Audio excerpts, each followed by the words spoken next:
There's a bounty on my body, Mr. Putin put it there.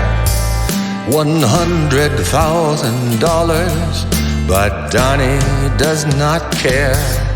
He's commander-in-chief, he obeys only Mr. Putin. He's a traitor and a thief, he approves of my execution.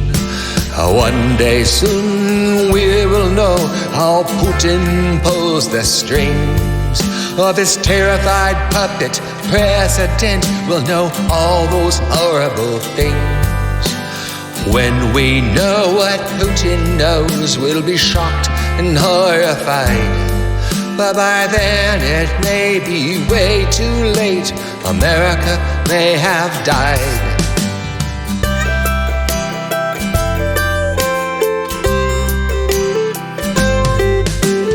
The enemy is not the state. The enemy is not the press. The enemy